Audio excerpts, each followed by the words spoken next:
Hello and welcome to Central Georgia Focus, the Ask Mayor Miller edition. I'm your host today, Liz Fabian from the Macon newsroom of the Murphy Center for Collaborative Journalism. As always, this is your chance to ask questions of Macon-Bibb County Mayor Lester Miller. We ask him questions from the public and the journalists at the CCJ. As always, thanks, Mayor, for joining us this morning. You know, the County Commission recently passed the fiscal year 2026 general fund budget of nearly $220 million. What are some of the highlights that you can share of that package?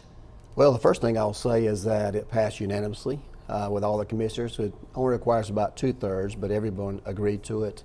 I think a lot of that's because we had meetings ahead of time individually with commissioners to make sure that, you know, their needs and their wants were the same as mine.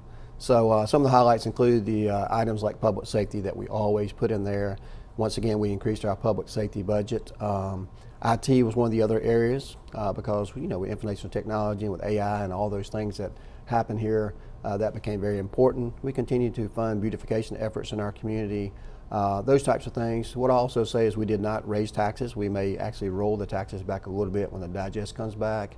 But it's a tight budget. We went up just a short amount from last year to this year because we want to kind of keep things in check with the national environment right now. We want to make sure that we're very fiscally conservative. GPB's Josephine Bennett was just curious about what increased spending for recreation there will be and what kind of projects you have in mind for that. Well, the recreation itself mainly comes through additional programming that we have, like our summer camp that we've got this summer that's a very good deal for folks that are looking for places to go.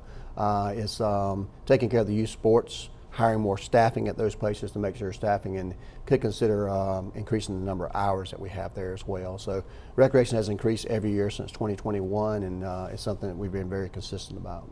Of course, the property tax assessment period is underway, which ultimately determines the tax digest, the amount of final revenue that will be the final figure. So how is that process going so far this year? Have you heard anything about, you know, appeals being flagged or? Well, I get updates periodically, and I think we have nothing like the craziness they have over in Monroe County with 18-20%. Wow. Our tax digest is, I think, only up about 5%, and a lot of that's new growth. It's not raising people's assessments on property they already own, so that's a positive.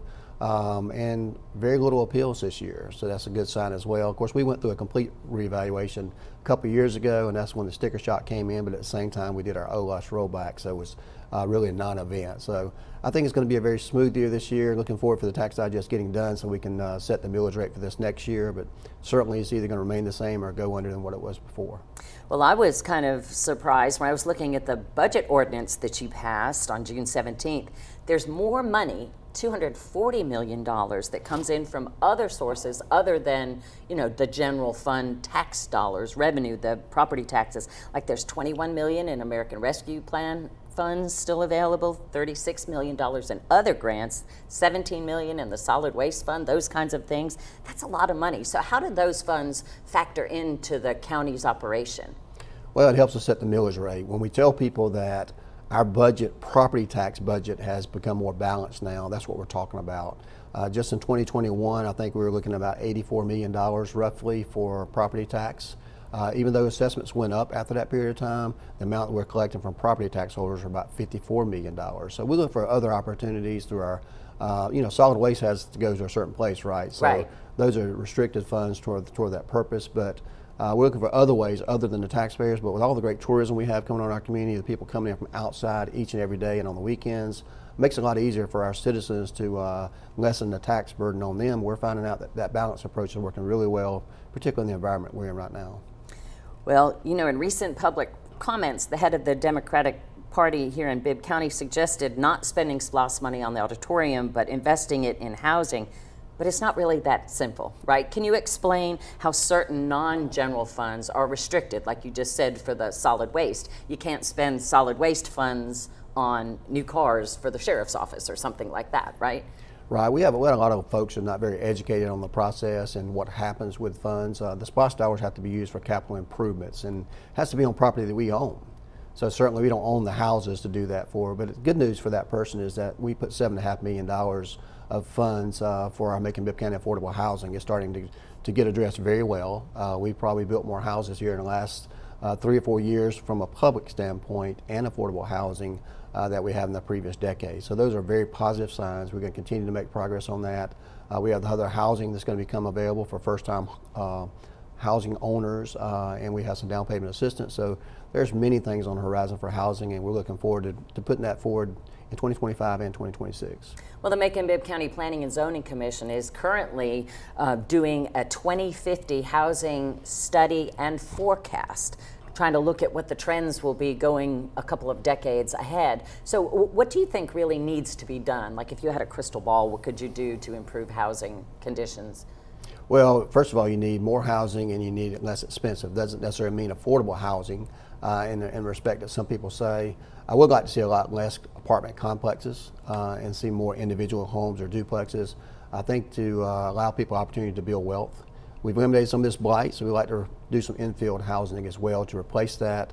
Going to be some great announcements coming over there in the Napier Heights area with a lot of homes being built there with a collaboration amongst several of our stakeholders. So we're excited about that, so I'd like to see that probably in the next near future. I go through Napier Heights every day on the way to work, and it's so refreshing to see some of these old abandoned houses that were covered in greenery have now been, the lots have been cleared and new wood is going up on them. They're being renovated, so that's very encouraging. The 2018 SPLOST collection is nearly complete, but it looks like it will continue through the next quarter because that's the way it's written. Right. If you pass into a next quarter, you get to collect for the whole fiscal quarter.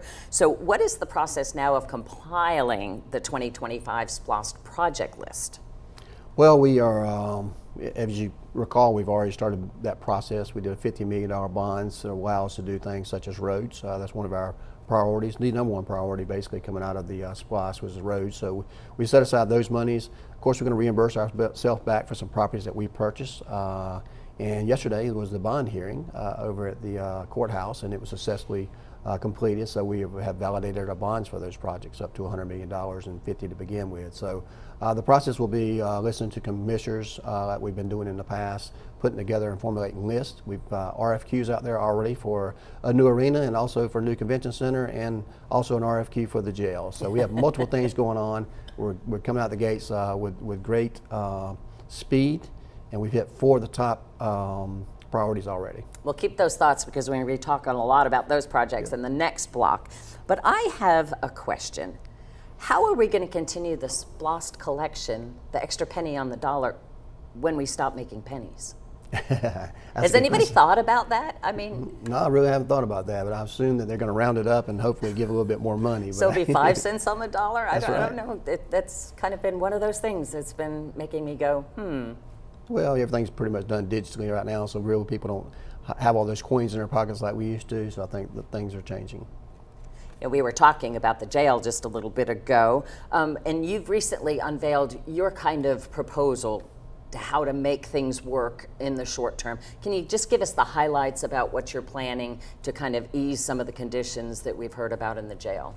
Sure. Well, first of all, we have 6 initiatives all rolled into one under our Macon Violence Prevention Program. The task force is probably the biggest part of that, our Wellness and Justice and Wellness Task Force. It's a collaboration of all kind of local folks, some elected, some not elected, to contribute to solving the issues that we may have. Some of those including reducing the population there at the jail, which is why we have our electronic monitoring program that we'll be paying for. You know, it costs sometimes up to $70 a day to house an inmate, and that's, you know, that's kind of in the middle. 60 to about 120 is what the national average is. So for $7 or $8, we can electronic monitor someone from their house, an ankle bracelet, even a SCRAM device for alcohol sensors on your body. Allow people to go to work. We've got adult readiness program they'll be going to, those types of things. But the in-reach program we need to improve at the jail to make sure that people that are unhoused have a place to go when they get out and they get the mental health treatment that they need, and people that need jobs need assistance for that. And then we have a backlog, at least on the short term, for those that are maybe incompetent and can't go to court. We really got to address people going through the process a lot quicker, so we're going to look for ways to fast track and expedite those in the jail, whether it be electronic monitoring or whether it be watching those bonds or probation violations. So, and the last thing we're doing, of course, is the RFQ on the jail. That's a potential expansion of the jail of another 100, 125 beds to separate the most violent folks who've been arrested there and those that have mental issues there. So I think those are going to be a very holistic approach to taking care of the needs over there until such time and later on that a jail could be built. You kind of touched on it a little bit, but we've just recently had another inmate death and a parent hanging suicide in the cell. So there are programs, mental health programs in there, kind of like Macon Violence Prevention Program on the outside, but there are people going into the jail to deal with people who are having those kinds of issues and may be suicidal? That's correct. We have several. In this particular instance, there's no evidence that the person was suicidal. There's been multiple arrests, and it's very unfortunate that someone would take their own life. But that happens out in the public as well, right? Mm-hmm. Even more so than in the jail, because there's a lot more opportunities outside the jail. But it's certainly an incident like that can happen within a minute. You don't expect an officer to visit every cell every minute, and they caught it within a short period of time. And of course, he succumbed to his injuries. But we do have mental health treatment in the jail. We could have some additional treatment there, and that's what the beds or infirmaries that we're looking at for that purpose will be. But you got to make sure they're run properly. River Edge does a good job, but we've got to make sure we kind of tighten that up. And that's why we've got these different people on the task force, including someone from the State Department as well, and a clinical director from River Edge. A couple of weeks ago, the grand jury went in for their regular inspection. Could they at any time order the county to build a new jail, and would that involve raising taxes if that happened? Well, first of all, they don't have the authority to do that. Okay. What I found interesting this time in the grand jury is they didn't come back and say you need to build a new jail. They talked about expansion. It really wasn't as bad as what they had reported on before.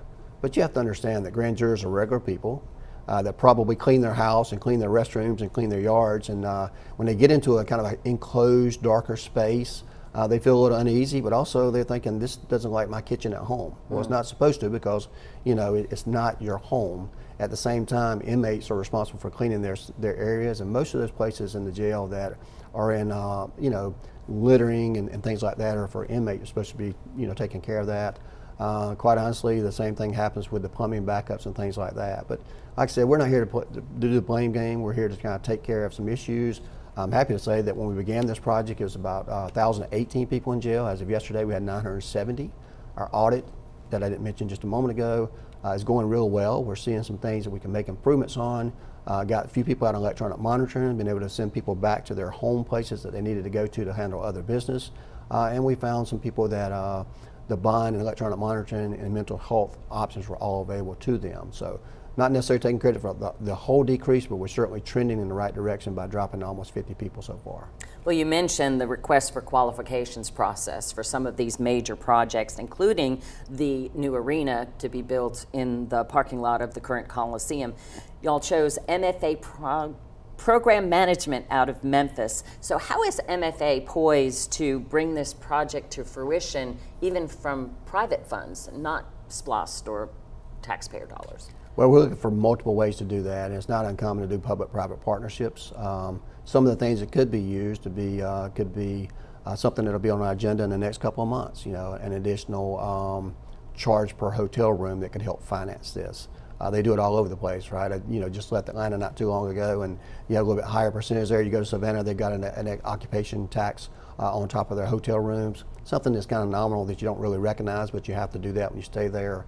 That's one way to do it. You also can have buy-in from an organization like OVG or other organizations can say, you know what, I want a piece of this, place right here. I'm willing to invest our money. They've done that in other locations. Right. In exchange to have our name out there. You've also got sponsorship opportunities there.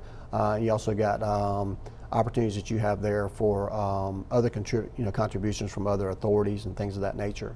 Whether it be Urban Development Authority, even the school system could contribute to that as well. So we're looking at multiple ways to fund all these, because we have $2.4 billion in projects, and we're certainly not going to take our $450 million and meet that goal.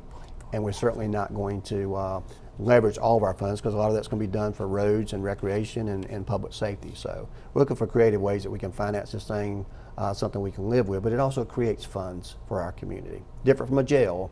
This is something that creates funds. So quite honestly, you can never build a new jail unless you have a new arena or a new convention center, because that's what drives the money to our community to be able to build a new jail. And speaking of bringing people in, also the RFQ went out for the new convention center, civic center kind of hotel there at 108 First Street. So what are you looking for in that project? Well, looking for partners as well. We got an RFQ out there now for a developer to come on. I know we're going to have an interest in that project. because they started calling before we even posted the project. You know, it's a large site. Once you have that price, once it was cleared, we've also got use, an agreement, at least allow the property to be used for a hotel convention center from the owner next door, the parking lot there. And it ties in very nicely with what we've been doing over there at the Renaissance on the River, including a part of that for Mercer Medical School, which helps as a building block there to really give a beautiful river project there and make it more walkable. We need a more walkable downtown for people to come stay. We need more hotel rooms. This allows us to do both of those at the same time without burdening the taxpayers. And once again, if we don't keep up with all these other communities that are doing this, we're going to fall behind and not have the money we need to keep those taxes low and to use outside money to finance things in our community so our taxpayers don't have to do that. Do you think there'll be some sort of synergy in the design between the two projects because they're so close? Well, if you look at the design we've already put out there, it was done by TVS, which is a very respectful company, and you can kind of see how it already ties in. So, but we haven't seen the Mercer. I haven't seen the Mercer one, but well, you might have seen the Mercer one. You'll see it very soon. They're getting ready to release that out in the very near future as well. But it's all going to tie in together there, including the possibility of a new store coming to that area. So I think it's going to give us residential, entertainment, hotel, possibly a new store, and of course medical center there, medical school there. And Mercer always has the ability to attract a good hotel near their schools. And if you look at the two hotels directly across their school now, they're one of the top performers in our county. Mr. Mayor, what is going on now? What's the latest with the Middle Georgia Regional Airport renovations? Well, several things are going on there. Number one, we are finally starting the expansion of the runway, which has been a long time coming. There's a lot of permitting that has to happen there to get everything done, and we've been navigating those, whether it's Macon Water Authority, whether it's FAA, just general, demolition permits, things of that nature. So finally able to do that, getting down to the finish line on that. We got the bid on the vault, which is moving all the electrical for the FBO there. So you'll start seeing that come out of the ground in the next several months, and look to be next fall. We'll open up the new guitar shaped, piano shaped FBO there at the airport. So lots going on there.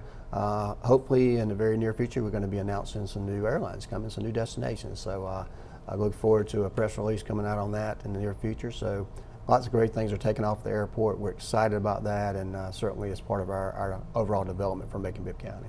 Recently, y'all earmarked about $30,000 to be used to market and promote Contour's flight to Washington Dulles Airport. So how does that help? Is that designed to increase ridership or passengers so that more airlines might want to come? Is that what that's for? Well, it's out of airport funds, by the way, so that's money that they earn at the airport, so with their funds that they were using to do that. But you have to market the airport, right, for other commercial airlines to see, things are going on to increase the ridership, so you can use less subsidies, so you can spread that out for other locations and other commercial airlines as well. So it all works together.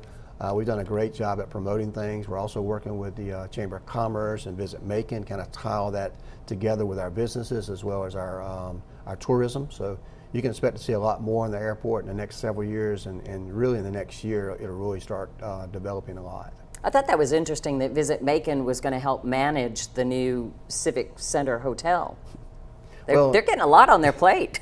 Well, that's a big part of our community, so we certainly can use all the help we can get. And they're the ones bringing in conventions generally. Also, major construction projects going on downtown, like with the Neal Lofts and the D.T. Walton Lofts. Ronnie Redding would like to know if the Central City Commons project between 1st and 2nd Plum and Poplar is still viable. It's certainly still viable. I think if you pay attention in the next 30, 60 days, you'll see some news on that coming soon. So we have a lot of projects going on downtown. We got our own lofts that are coming right behind City Hall, about 146 of those. Some retail there as well, and of course a 4- or 5-story parking deck. That's starting to pour concrete now, which is an encouraging sign. And then Rosa Parks Square will be complete in the next few months. And then of course we'll get on to the City Club, the Health Club, whatever you want to call it. We'll start doing that this fall, probably winter.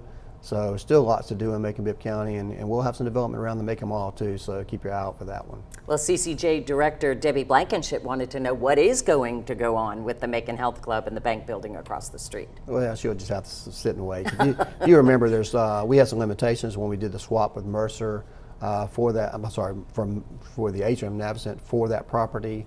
And then we couldn't do anything until the fall, winter this year, according to the contract that we signed with them. So we're still on par for that, but we certainly got interest and people waiting on that. Well, now the Macon Water Authority has encountered some recent issues with sinkholes downtown, and there's a whole host of other projects and deferred maintenance and other expenses. And we have the NAACP and former Commissioner Lucas and others calling for no new water rate increases. So are there going to be SPLOST funds to help with that, or can you see the county and working with the MWA some, or how do you think that's going to resolve? We always work with our water authority. It's one of our great partners that we have. It has nothing to do with your water rate, so people need to just forget about that. That's a misnomer.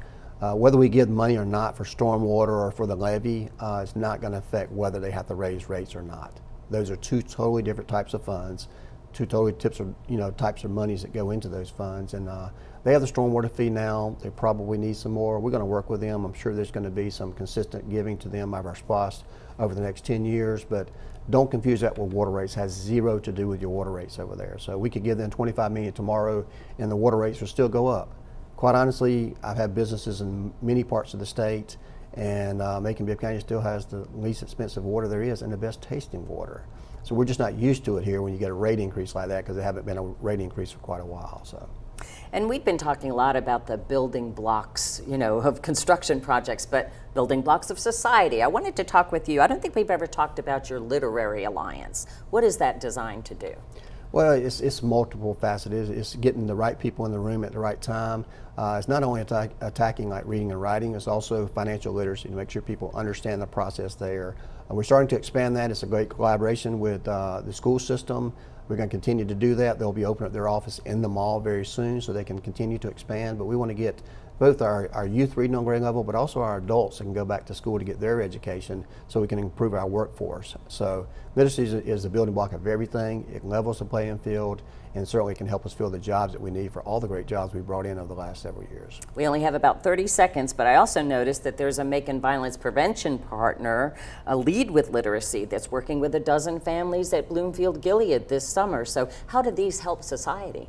Well, it helps, like I said, it helps lift the whole family up, not just the individual itself. It helps them in school and their job and the workforce and just day-to-day operations. So we targeted that specific area over there with this. This is one of our MVP grants through our community foundation. So it's another Macon violence prevention tool that nobody thinks about, but we're leading literacy. That's a great program. We're going to continue to fund that. Read to succeed, right? I remember that. So thank you so much, Mayor, for joining with us. And remember, you have a seat right here, right between us. Send your questions to mercerccj@gmail.com, and we'll ask the mayor the next time we get together. Thanks for joining us.